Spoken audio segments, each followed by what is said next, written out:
Feminism, एक movement जिसका मतलब था इक्वालिटी बिटवीन जेंडर्स। लेकिन आजकल के इन्फ्लुएंसर अपने आप को फेमिनिस्ट बुलाते हैं, बट अपने वीडियो में एक बार भी मेंटल हेल्थ या फिर लड़कों के बारे में बात नहीं करते। मेंटल हेल्थ तो छोड़ो, बल्कि उनका हर वीडियो ही लड़कों के खिलाफ होता है।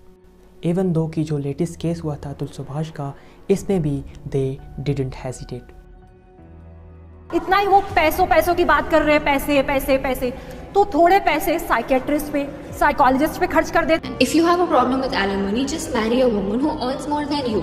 जज बोलती है तो क्या हो गया, केसेस डाल दिए तो तुम्हारी पत्नी है, जिसमें फिर अतुल जज को रिप्लाई करता है, मैम आप अगर एनसीईआरटी का डेटा देखो तो लाखों आदमी कमिट कर रहे हैं फॉल्स केसेस की वजह से। इस पर फिर अतुल की वाइफ निकिता सिंघानिया रिप्लाई करती है, तो तुम भी क्यों नहीं कर लेते।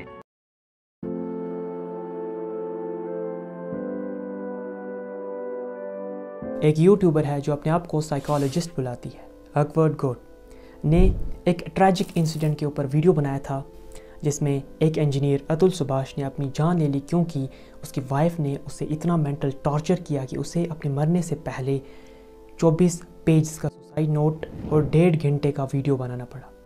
एंड उसमें एक जगह पे लिखा है कि उसकी वाइफ ने कोर्ट के बीच ही उसे कहा कि तुम भी सुसाइड क्यों नहीं कर लेते। एंड इस पे अकवर्ड गोड ने एक रील बनाई थी जिसमें उसने पूरे टाइम फेमिनिस्ट को सपोर्ट किया। उस वीडियो में एक बार भी उसने अतुल सुभाष के लिए सिंपैथी नहीं दिखाई, बल्कि ये तक कह दिया कि एलिमनी सेफ्टी के लिए होती है, और अगर तुम चाहते हो कि तुम्हें एलिमनी ना देनी पड़े तो उस लड़की से शादी करो जो तुमसे ज़्यादा पैसे कमाती हो। बट इस स्टेटमेंट के साथ मेन प्रॉब्लम यही है कि ऐसा कौन सा शख्स है जो इसलिए शादी करता है कि उसे उसका डिवोर्स हो। हमेशा सबकी एक्सपेक्टेशन यही होती है कि हमारा जो ये रिश्ता है ये एंड तक रहे। एंड अगर किसी इंसान पे उसे शक हो कि ये मुझे छोड़ के चला जाएगा तो उससे लोग शादी नहीं करते। और यहाँ पे बात फेमिनिस्ट की हो ही नहीं रही थी। यहाँ पे एक लड़की ने एक लड़के को इतना टॉर्चर किया कि उसे अपनी जान देनी पड़ी, तो यहाँ पे फेमिनिस्ट को सपोर्ट करना यूज़लेस था। अब इतनी कंट्रोवर्शियल रील बनाओगे तो रिएक्शन तो आएगा ही।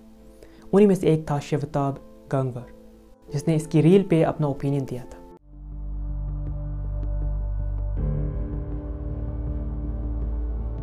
अब ये एक साइकोलॉजिस्ट है या फिर थेरेपिस्ट कह लो, इसने इस जो एक क्रिटिसिज्म इसे मिल रहा था इसके साथ कैसे डील किया होगा। सॉरी बोल दिया होगा क्योंकि हम इंसान हैं, हम गलती करते हैं ना।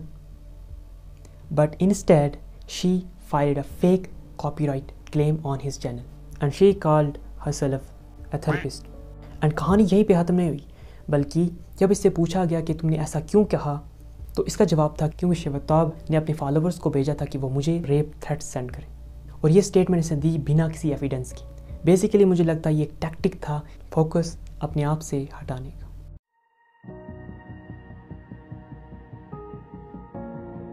ये केस एक परफेक्ट एग्जांपल है टॉक्सिक फेमिनिज्म का, जिसमें एक शख्स एक नैरेटिव या फिर एक मूवमेंट को इस्तेमाल करता है अपने पर्सनल गेन के लिए। चलो इसे साइकोलॉजिकली समझते हैं। अगर तुम इसकी रील को देखो स्टार्टिंग से एंड तक, इसके स्ट्रक्चर को समझो, तो इसमें ये क्या कर रही है, बेसिकली फेमिनिस्ट को प्रोटेक्ट कर रही है। एंड ये फैक्ट को इग्नोर कर रही है कि यहाँ पे जो केस है इसमें लड़की गलत है, बल्कि इसने इस ब्लेम को शिफ्ट करके उन लोगों पे डाल दिया जो समझते हैं कि सभी लड़के सेम होते हैं। इंस्टेड इसे ये करना चाहिए था कि इस वक्त जो केस चल रहा है उसे सपोर्ट करना था, इसके लिए सिंपैथी दिखानी थी, इसके लिए आवाज़ उठानी थी। बट इसने उसके बारे में एक बार भी बात नहीं की और पूरे वीडियो में फेमिनिस्ट को सपोर्ट किया।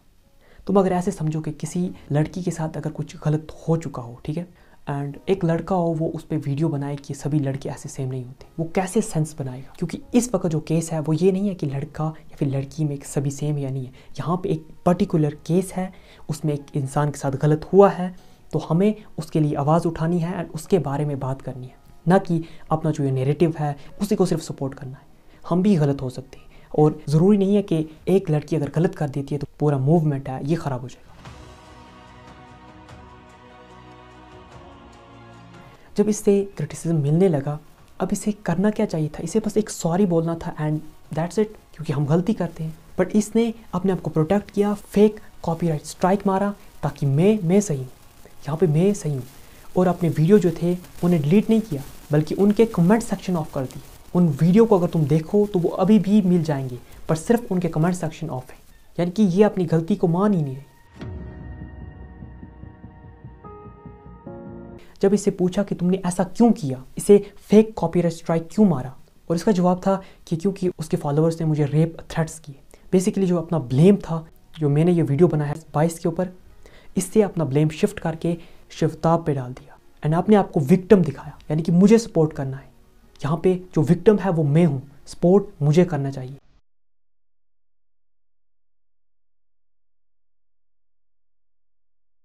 देखो, आई डोंट हेट हर, मुझे पर्सनली इससे नफरत कोई नहीं है, ना ही मैं इसे जानता हूँ। बट प्रॉब्लम यह है कि अगर तुमने एक सॉरी बोल दिया होता तो पूरा जो ये मामला है ये कभी इतना ज़्यादा बड़ा होता ही ना। लोग जो ये लड़के थे वो लड़कियों से इतनी जो कमेंट्स में नफरत दिखा रहे वो दिखाई ना जाती। और जब ऐसे केस होते हैं ना तो किसी एक इंडिविजुअल को इसका इफेक्ट नहीं झेलना पड़ता, जैसे कि तुम्हें हेट मिल रहा है वगैरह वगैरह, बल्कि पूरे तुम्हारी जो कम्युनिटी है जिसके बारे में तुम हमेशा वीडियोस बनाती थी कि लड़कियों को राइट्स देने चाहिए, उस पर प्रॉब्लम आ जाएगी।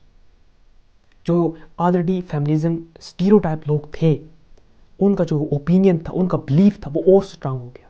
और इस जो ये स्टीरियोटाइप के लोग हैं इनमें कुछ और लोग ऐड हो चुके हैं अब, क्योंकि आपने एक ऐसी रील बनाई जिसका कोई सेंस नहीं था एंड उसके बाद आपने अपनी गलती को माना ही नहीं, बल्कि उसके बाद एक और गलती की, उसके बाद एक और गलती की, और एक लड़के की एक रील पे रिएक्ट करके आपने उसे पोटेंशियल रेपिस्ट बोल दिया। And you called your self A psychologist. Psychologist जो होते हैं उन्हें क्रिटिकल थिंकिंग के लिए पहचाना जाता है। वो एक सिचुएशन को हर साइड से देखते हैं, न कि सिर्फ एक पॉइंट को लेके किसी को पोटेंशियल रेपिस्ट बोल देना।